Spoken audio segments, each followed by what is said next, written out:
There's a lot of noise in this operating theater, but I want you to listen out for something. In preparation for this patient's neurosurgery, doctors have put electrodes into his brain to record the activity. Through a speaker, we can hear the firing of individual neurons.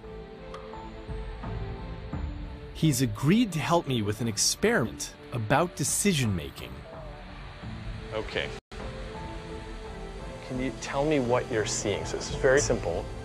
Without him knowing it, his brain will decide whether this is a rabbit or an ostrich.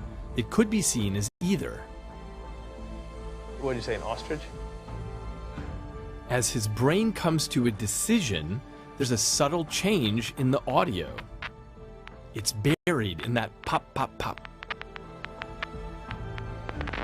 This is the sound of a decision getting made. We're eavesdropping on single neurons, working in concert with billions of other neurons to land on a choice. And this is what every decision in the history of the human species looks like.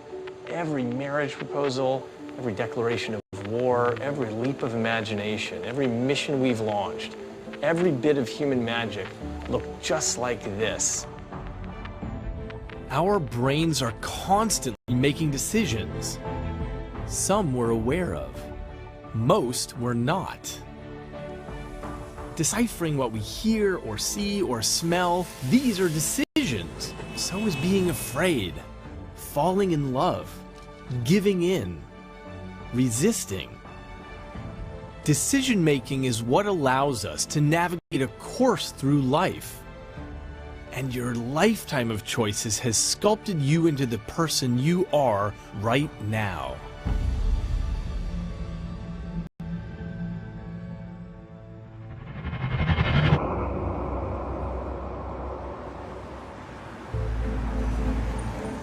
No matter how easy your day seems, your brain is always hard at work, making choices, weighing up different options. And it's often in a state of conflict, locked in a great power struggle with itself. Let me show you what I mean. Right now, I have to make a momentous decision. Mint frozen yogurt or lemon? This is serious business because I like both. And inside my brain, this choice unleashes a whirlwind of activity. Neurons are wildly getting in touch with one another. They're forming competing networks. One favors the zing of the zesty lemon, the other the freshness of the mint. When I finally go for the lemon, I have no real idea why I chose it. But if I could see under the hood, I would find that the lemon network has fought harder and won, squelching my mint network. It's not just mint versus lemon. I'm wondering whether to eat this yogurt at all because part of me wants it, but part of me knows that it's fattening. And it's because of this sort of conflict that we can get angry at ourselves and cuss at ourselves and cajole ourselves. Who's talking with whom exactly? It's all you, right? But it's different parts of you.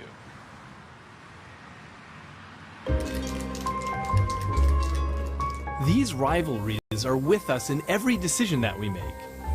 They're usually so easily resolved that we're unaware of them. But in some situations, they show themselves. We can feel the tug of different networks. I'll show you what I mean, if I can find a willing volunteer. Excuse me, do you want to participate in an experiment? I don't think so. Okay. Excuse me, do you guys want to participate in an experiment? This will only take 30 seconds. Okay, okay.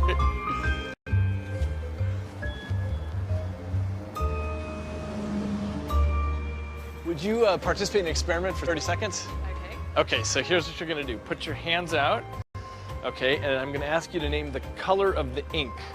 Okay, so what color is that ink? Red. Good. Okay, what color is that ink? Blue. This is a pretty easy task. Green. Red. Blue. But introduce a conflict between the word and the color of the ink, and the situation changes. Blue, yellow, orange, orange, blue, green, blue. Okay. Orange, green, blue, red. Orange, blue, green. I had to close my eyes. Yeah, I saw that. It's hard because of rivalries playing out inside the brain. One network is involved in naming colors. Another has a lifetime of training in reading words. Red, blue. With both networks battling it out, you can directly experience the conflict. To get the right answer, you have to actively suppress the word reading to name the color.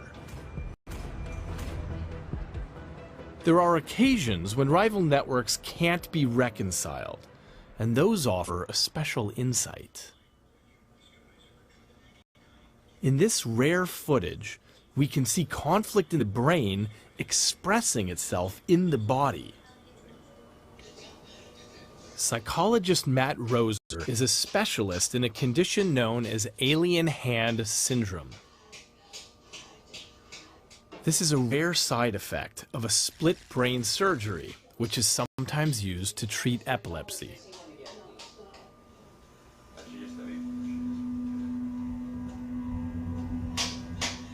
The split brain surgery is the disconnection of the two hemispheres of the brain, the two halves of the brain. By cutting the brain in half, you control the epilepsy better. In this patient, it has further disturbing consequences. It affects all her motor skills, particularly the movement of her hands. She can do what the doctor asks with one half of her body. Can you lift your hands up in the air?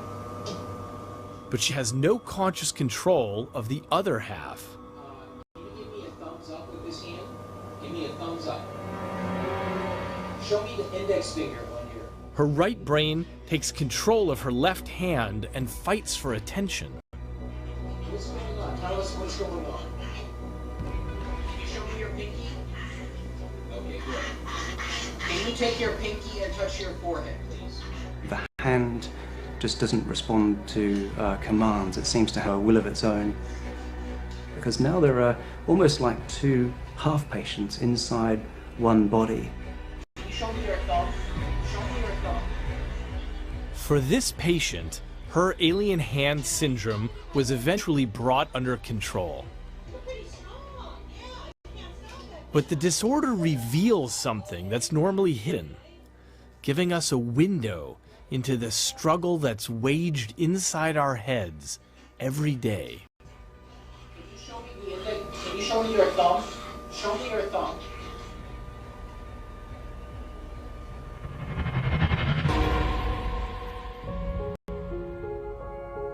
In the business of decision-making, two big systems that often come into conflict are those we can summarize as reason and emotion.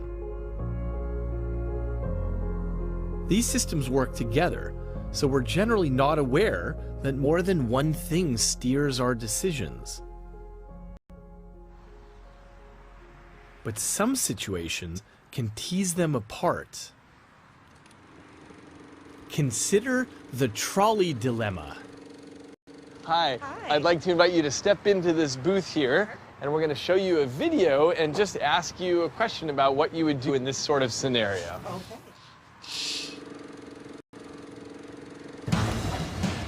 You see a train trolley whose brakes are broken. It's barreling down the track out of control. In its path, you see 4 workers. They're too far away to warn, but if you don't do something, they face certain death. Then you see a lever.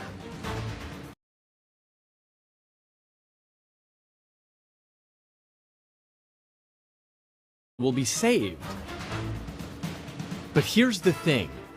Another man is working on the other track. If you pull the lever, he will definitely die. So, do you pull the lever?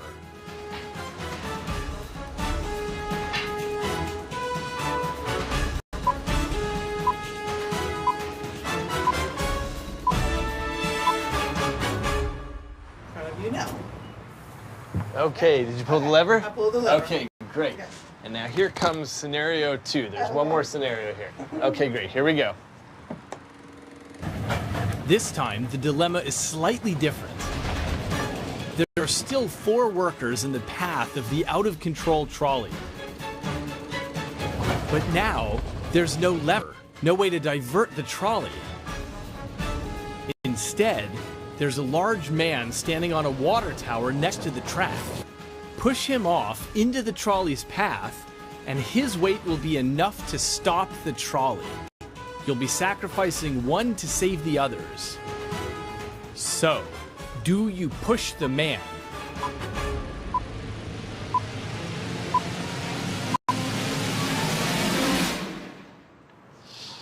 Okay, did you push the man off? Absolutely not. Okay, what did you do in the first scenario? Did you pull the lever? I pulled the lever. Because it's trading 1 life for 4 lives, right? So what's the difference between the 2 scenarios? The physical contact of causing death, even though I can see where they were the same thing, they would have the same results, my gut feeling was adverse to that. Yeah. Everyone I ask makes the same choice. They'll pull the lever, but they won't push the man.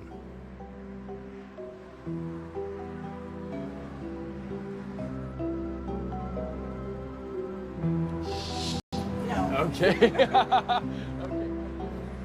It's the same ethical dilemma in both cases. Would you trade 1 life for 4? In the first scenario, it's just a math problem. In the second one, you have to physically interact with the man, push him to his death, and that recruits other networks in the brain involved in emotion. So what's going on behind the scenes? The conflict is being played out across the brain. At first, the logic system dominates, but introduce the idea of killing a man with your bare hands, and the emotion system comes online, tipping the balance. You're caught between competing drives, with the result that your decision can change entirely.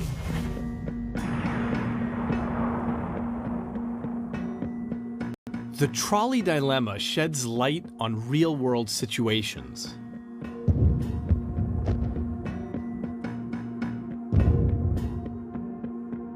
Think about modern warfare. When you launch a long-range missile, or pilot a drone, or program a cyber attack, these cause damage at a distance. The rational networks are at work, but not necessarily the emotional networks. Detachment reduces internal conflict. It's more like pulling the lever than pushing the man. War is easier to wage at a distance.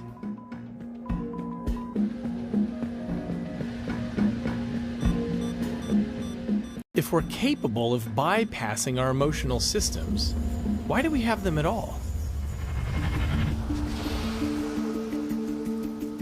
So often in neuroscience, we learn most about the brain when things go wrong. For 2 decades, Tam Myers had a successful career as an engineer and a happy marriage. Then, 2 years ago, there was an accident.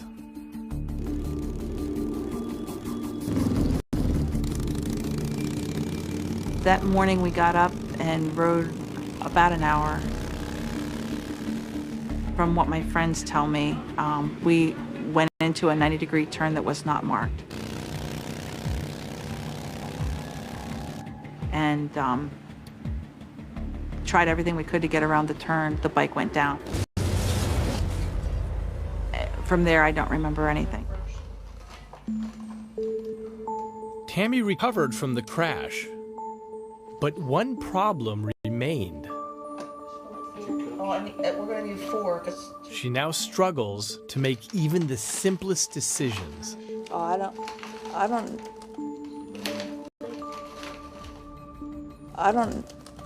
don't care.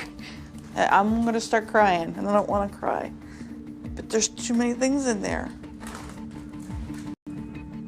There's good days and there's bad days, and you don't necessarily know what day it's going to be when you wake up in the morning. You know, I'm waiting for the day that, you know, she's normal. I can't make any, it's too many things for my brain to process. That just sounds so stupid. Tammy's brain damage is in the prefrontal cortex. Her logic and emotion systems have become disconnected. They're still working, but her emotions are no longer linked to her intellect.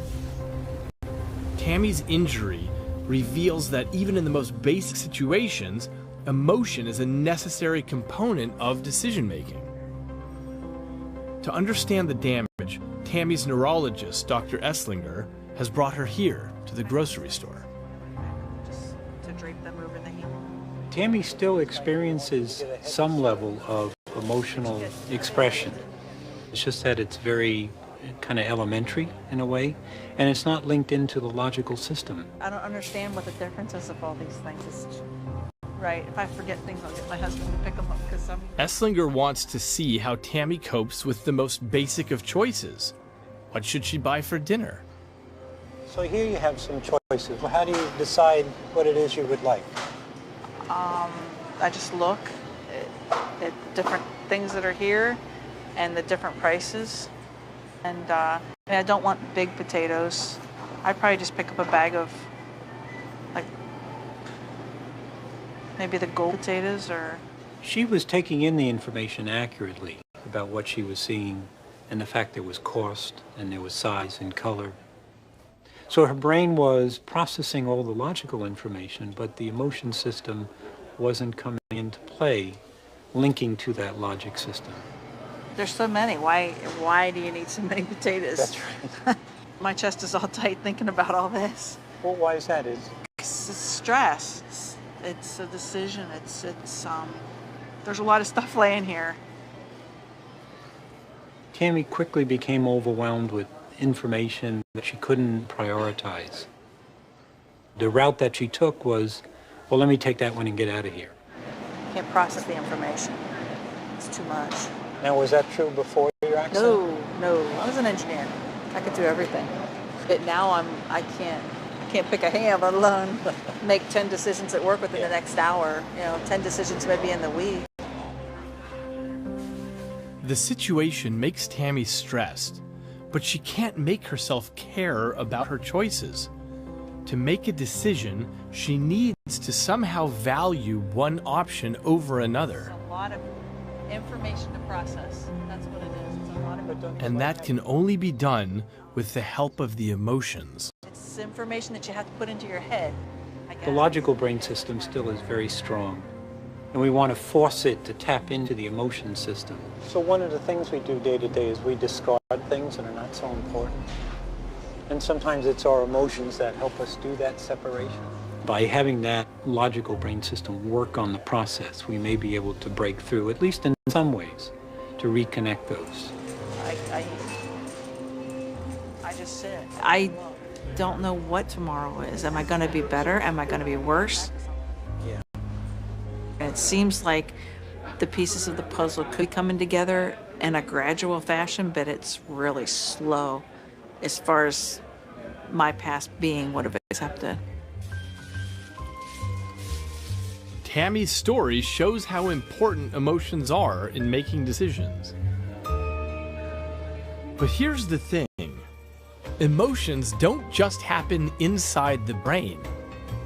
Our emotional systems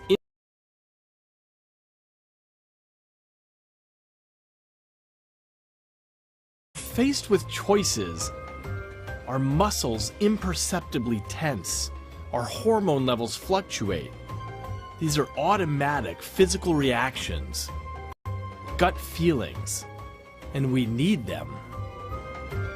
I'm trying to decide what kind of soup I want, but it's a really difficult choice. There's so many details for my brain to compute.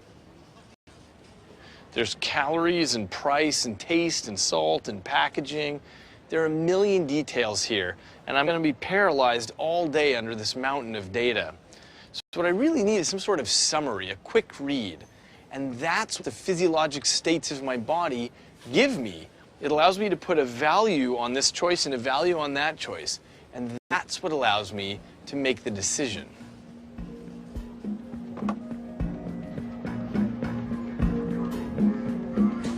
This conversation between the body and the brain never stops. But it really comes to the fore when we're stressed or in danger.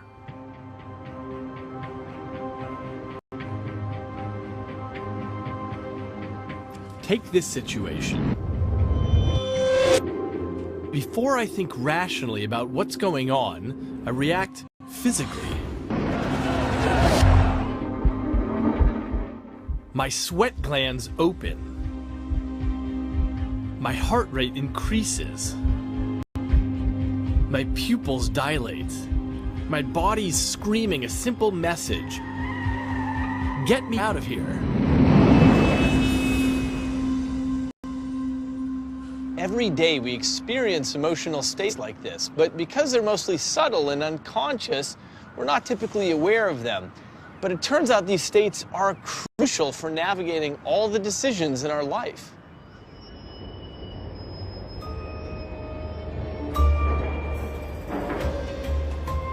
Most of us tend to distrust decisions based on feelings rather than intellect. So it can be surprising to learn just how much insight feelings can give us.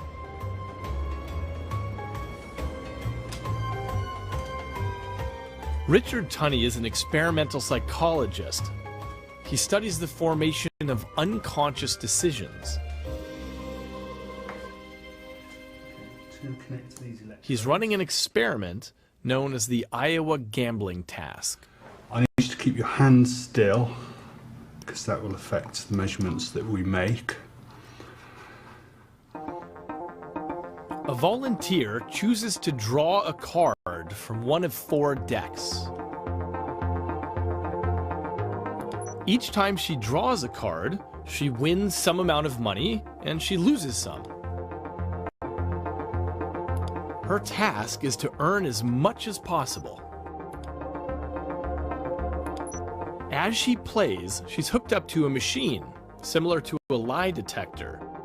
It monitors tiny changes in sweat glands in her skin.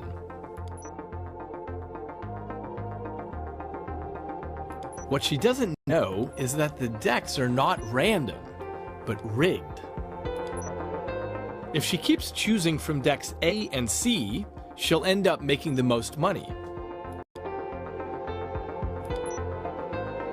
The question is, how long before she figures that out? The participant will explore the decks in the first instance and they'll choose from all 4 decks. But doesn't really begin to choose from the good decks consciously until in the region of 20 to 30 cards. But here's the thing. The monitor indicates that volunteers figure out which decks are good and bad much earlier. After only 10 tries, there's a spike of activity, a warning sign, whenever she reaches for the bad decks. She doesn't realize it, but that's the beginnings of a hunch, an understanding that her body registers before her conscious mind. What we're seeing here is we're seeing some physiological response prior to making the decision. This spike here, in effect, predicts the choice the participant is going to make. As her hunch grows stronger, she marries logic to what her body's been telling her, which decks to draw draw from and which to avoid.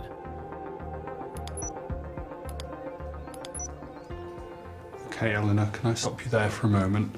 And can I ask you, if you were to choose any one of those 4 decks for the rest of the experiment, which one would you choose? I think I would choose deck C. Okay, carry on. It may feel like a logical deduction, but it's built on a physical foundation. The body and the brain are all integral to one another. It's all part of the same system. If physiology always plays a part in our decision-making, what does that say about us? Do we ever act in a purely rational way? Or is that simply an illusion that we cling to? Well, consider this. If you ever come before a parole board, keep an eye on the clock. We would all hope that Lady Justice is impartial, but studies say otherwise, in a way that might surprise you. 2 men come up for parole on the same day, but 3 hours apart. They've committed the same offense and served the same sentence. So what does the judge decide? Now, here's what happened. The first prisoner was granted parole, and the second was denied. Why? Given the crime was the same, what influenced the decision? Was it race, age, looks? Well, one study analyzed 1,000 rulings from different judges, and they found it wasn't about those factors. It was about this.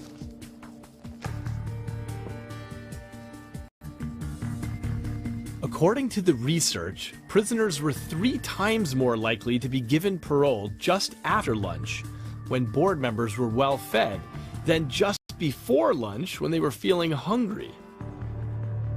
Having to make decisions all morning is mentally taxing, and the judges were suffering from what's known as ego depletion. Their brains were running low on energy, and that especially affects the prefrontal cortex, which is involved in decision making. Traditionally, we assume that humans are rational decision makers. They take in information, process it, and come up with the best answer. But real humans, even judges, don't operate that way. They're biological creatures. The court system sets out to be rational and balanced, so it's a disturbing thought that it can be hijacked by the basic chemistry of our bodies. Even judges can be imprisoned by their biology.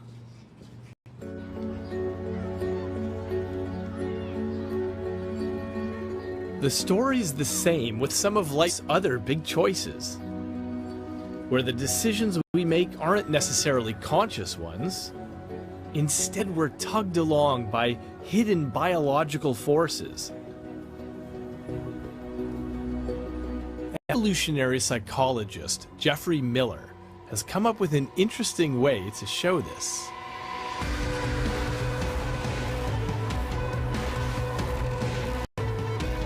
His team recruited the help of 18 lap dancers in New Mexico and got them to record their earnings over 3 months. We know that lap dancers' earnings fluctuate a lot. Some nights they earn $800, other nights they might earn only $150. And they're very conscious of how much they earn. So it seemed like an ideal setup for being able to ask them how much have you earned night by night, shift by shift, and to be able to track that in relation to where they are in the menstrual cycle. Miller wanted to know if a woman becomes more attractive to a man when she's ovulating.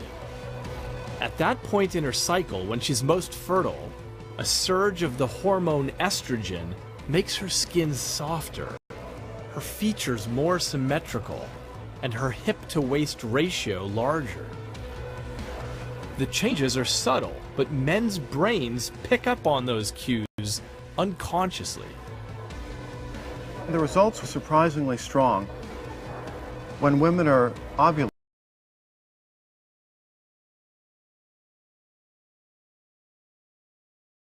earning when they were menstruating, but they were also earning a lot more than before menstruation. So the real pattern is, if you're ovulating, you're a lot more attractive to men, you're earning higher tips, you're getting called over for more lap dances, and we thought that was a pretty cool way of quantifying female attractiveness to males.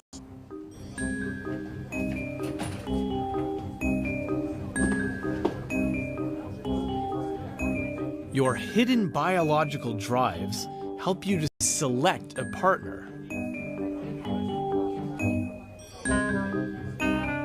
But what makes you choose to stay with a partner? This has something to do with your values and your morals, right? Actually, your hormones are doing a lot of the deciding for you. One of them is this. It's called oxytocin.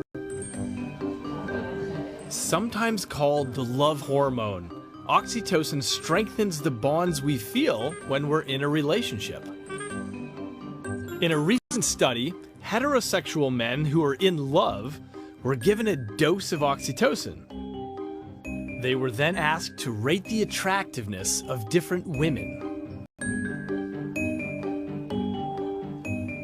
The men who were given oxytocin found their partners to be more attractive, but not other women. In fact, with other women, they kept a slightly greater physical distance. So, an attractive woman walks into the bar.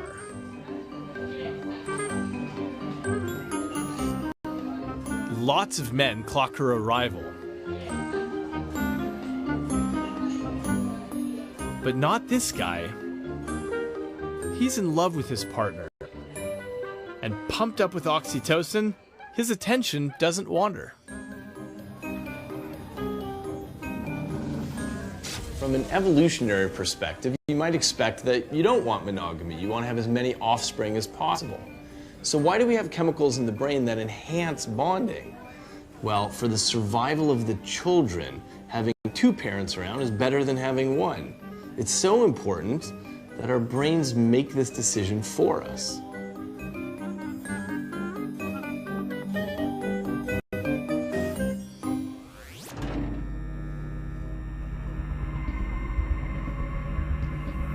In fact, the evidence suggests that some of our most complex decisions, the ones we like to think of as carefully thought out, are pre-programmed, influenced by our DNA. Almost no choice at all. If you feel the least bit uncomfortable, just squeeze the squeeze bulb that's in your hand and we'll stop and take you out. Reed Montague uses neuroscience to analyze and predict voting patterns.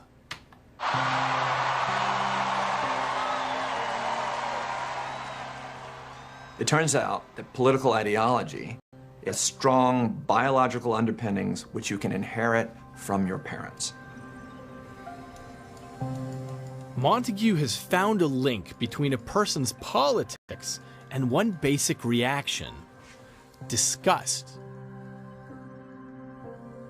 He has volunteers go into an MRI scanner where they look at a series of images.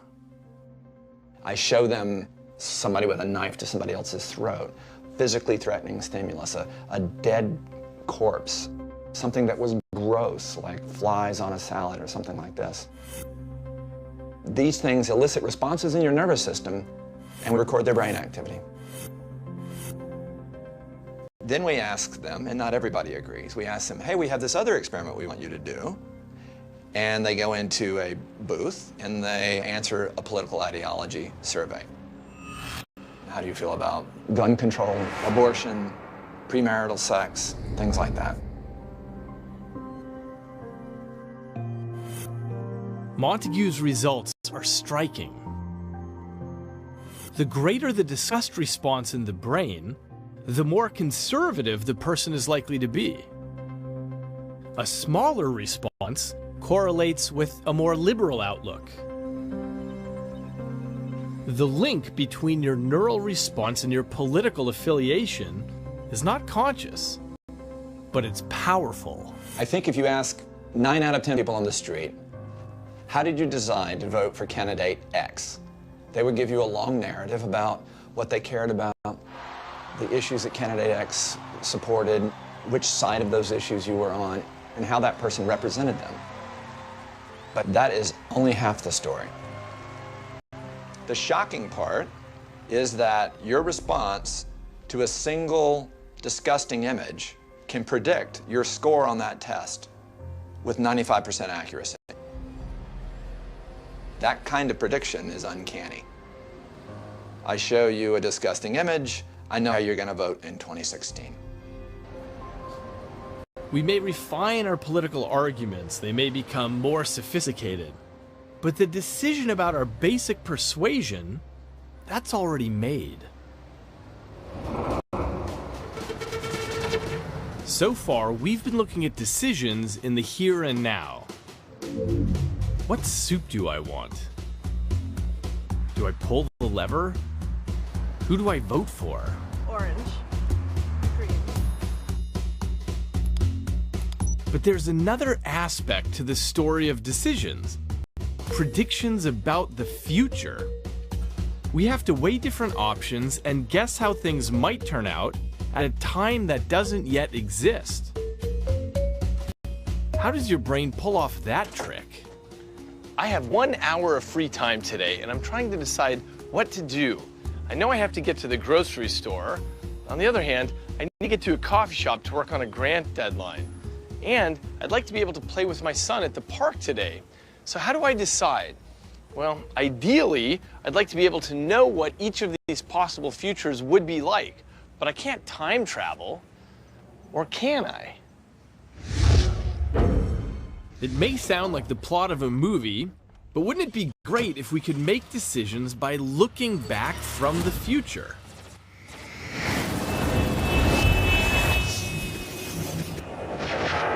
Well, that's exactly what our brains are trying to do all the time. Running simulations of the future and giving each of them a different value. Think of valuations like neural price tags that tell us how much we think something's going to be worth. So going grocery shopping will put food in my fridge. Let's say that's worth 10 units to me. Writing a grant will fund my lab, but it's difficult. Let's say that's 25 units. I love spending time with my son at the park, so let's say that's 50 units. Now here's the thing, those prices can change through time. If we get there and we run into friends and it's better than expected, that ups my price tag for the next time around. If we get there and the swings are broken and it's raining, that lowers my price tag for the next time. And that's important. That's what allows us to prioritize how we make our decisions based on the brain's best guesses for the future. And it turns out there's a tiny, ancient system in the brain whose whole job is to keep updating our assessments of the world. I'm talking about the dopamine system. The chemical dopamine typically has a constant rate of release. But when something turns out better than expected, there's a burst of dopamine. That tells other parts of the brain they should increase the value of that option. When something is worse than expected, the dopamine drops and the value goes down. In most of us, this system works pretty well, but it's delicately balanced. Too much dopamine and that loop of positive feedback gets out of control. This is the root of addiction. Neuropsychiatrist Valerie Voon studies addictive behavior. She's interested in patients with Parkinson's disease. They're producing less dopamine than normal, so they're routinely put on medication to raise their levels. What happens with dopamine medications that the patient with Parkinson's is on is that it can potentially hijack the system. Patients who were previously moderate in their behavior suddenly develop addictions to gambling or food or sex.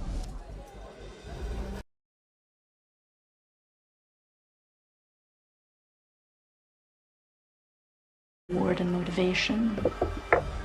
You see the cue, and your expectation of the reward becomes much larger than it should be.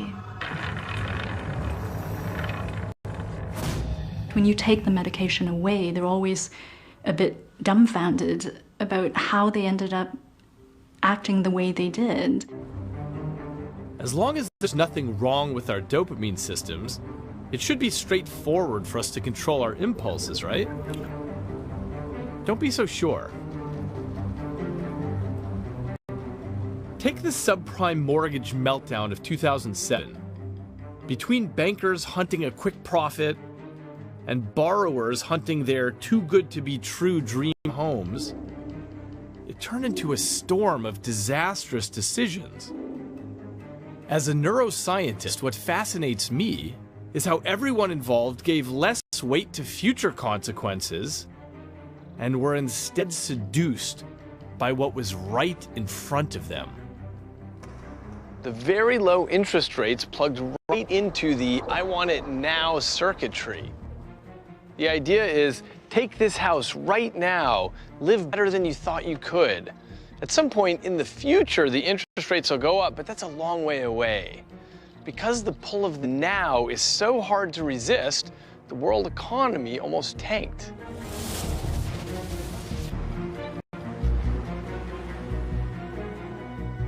This present moment is a rich, multisensory experience that's hitting me right now. But the future, that's just an idea. That's a simulation that takes place in the neural circuits, and it's a pale shadow compared to immediate experience. It has less emotional pull than whatever is right in front of me.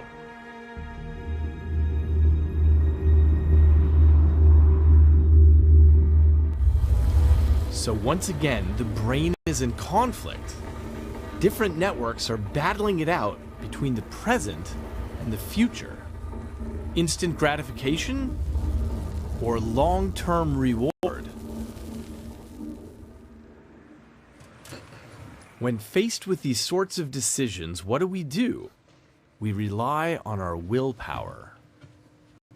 Think of willpower as that thing that allows you to pass on that cookie, or at least the second cookie, or the thing that allows you to hit that deadline even though you want to be out in the sunshine. We all know what it's like to have strong willpower, and we also know what it feels like when you just don't have enough of it. In one experiment, people watch a wildlife film about animals in distress. Half the audience has been told to react normally, to cry if they feel like it. The other half are instructed to curb their emotions, using their willpower to squelch their feelings.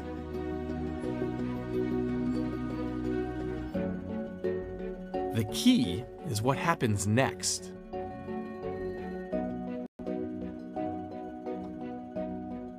After the movie, participants were given one of these, a hand exerciser, and they were asked to squeeze it as long as they could.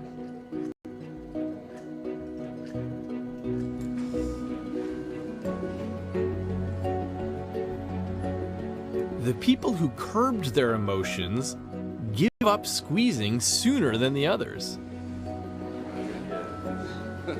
They've exerted so much mental effort not to cry, they actually have reduced physical strength. This kind of self-control, it takes energy. And it turns out that resisting temptation or making hard decisions or taking initiative, all of these draw from the same well of energy. So willpower isn't something that we exercise, it's something that we use up. It's like a tank of gas. So there's a good reason why we can't always rely on our willpower to make us stand by our decisions. Our willpower might be running on empty.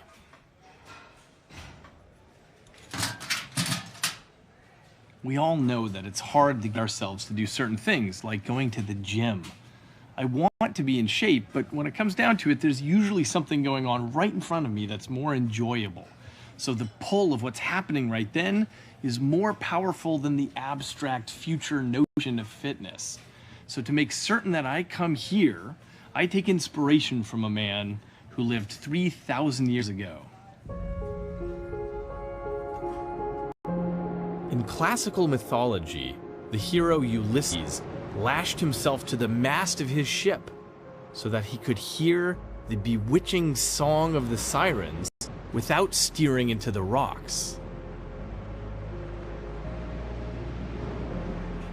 Ulysses knew that his future self wasn't going to be in any position to make a good decision. So he structured things so that he couldn't do the wrong thing. This sort of deal that's struck between your present and your future self is known as the Ulysses contract. My own Ulysses contract is to arrange with a friend to meet me here at the gym. And that way the social pressure lashes me to the mast. My friendship is collateral in the deal that I'm making with my future self. This allows me to be the person I want to be, making good decisions, resisting the seductive power of now.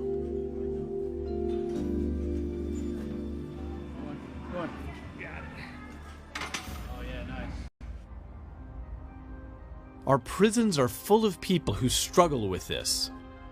They're unable to lash themselves to any mast to avoid the rocks. Attention, there's a door alarm. For 7 out of 10 prisoners jailed in the US, their ability to make long-term decisions is compromised. They are there because of drugs. For 4 decades, we have waged a war on drugs. The US invests $20 billion each year into this fight. But there's no sign of victory. And destroying the crop before the opium could be harvested from it. The difficulty with drug supply is that it's like a water balloon. If you press it down in one place, it'll come up somewhere else. So instead of attacking supply, a better strategy is to address demand. And demand is in the brain of the addict. So if the problems lie in the brain, maybe the solutions do too.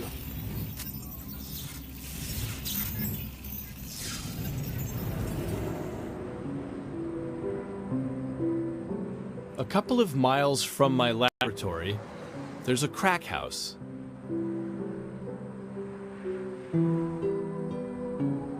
It's abandoned now, but this was once a regular hangout for Karen.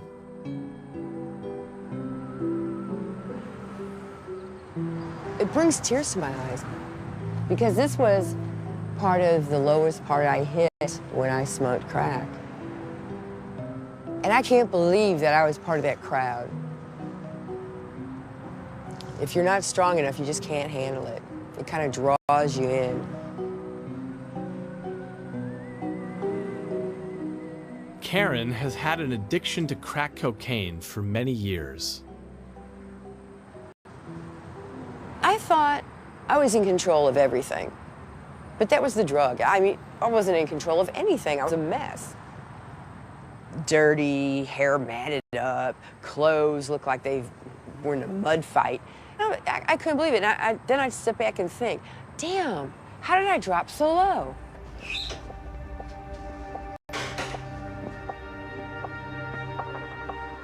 Karen's story makes her an ideal candidate for a new program we're running in my laboratory.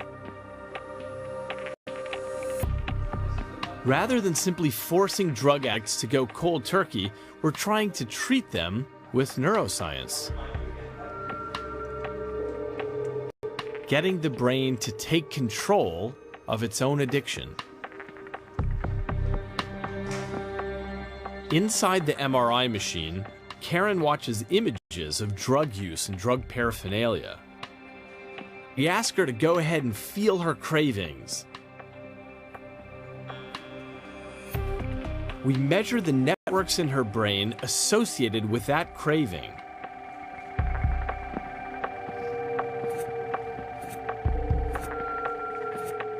Then we switch and ask her to suppress the craving.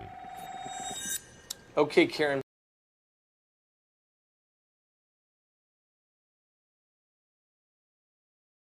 in terms of money, in terms of relationship, in terms of employment opportunities. Okay.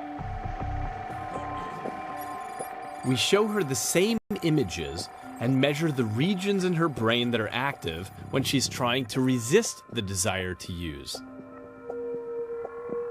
These are the networks that become active in Karen's brain when she's craving cocaine.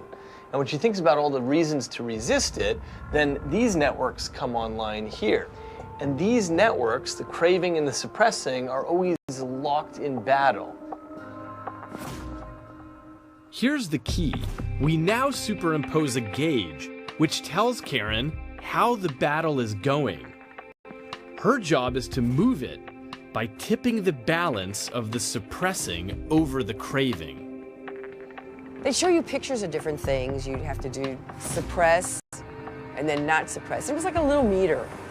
When it got the first time, I couldn't do it at all. Then the second time, I got wind of it. And I had really concentrate and say, hey, this is it. This is what I've been missing. That your brain is the one who told you you needed crack. So why can't you train your brain to tell you it's not time for crack? I mean, I can suppress other things. Why can't I suppress crack? At the moment, she's looking at this background picture of cocaine, and she's working her way over to suppressing that craving and holding it there successfully. Now, the idea is that she can practice this in the scanner and learn how to get better at it. And the key is, when she's back out in the real world and somebody offers her crack cocaine, she'll have the tools available to know how to resist. I'm not going to say I'm cured, because I can be cured of something that your brain conjures up, your subconscious conjures up. So I take steps to, when the thought goes through, I push it out, I suppress it. You know, I'm not going to say 3 months from now, a year from now, I'll be clean, but that's what I work towards daily. For me, Karen offers a glimpse of how neuroscience can help people with addiction. She's rewiring her circuitry. She's shaping her brain to be better aligned with who she would like to be. The future is filled with promise. I'm married, I have a great husband, I have a great life, and I don't want to jeopardize that just for hit a crack. So, I mean, it's even more of a reason why I quit crack. It even helps my suppression state, because I can actually stop, and I'm doing it for myself, but I'm doing it for others. My husband, my dogs, my family, and that's what's important to me. Karen has hope for resolving the conflict that constantly rages in the hidden world of her neural networks. I think a biological approach stands a better chance of working than mass incarceration. As we learn more about our own brains, we can break away from slavery to our impulses and earn the freedom that comes with having greater choice. Decision-making lies at the heart of everything. Who we are, what we do, how we perceive the world. Without the ability to decide, we would be stuck in limbo between conflicting desires. We wouldn't be able to navigate the now or plan for the future. Neuroscience shows that you are not an individual. You're made up of multiple competing drives. And by understanding how choices battle it out in the brain, we can learn how to make better decisions for ourselves and for society.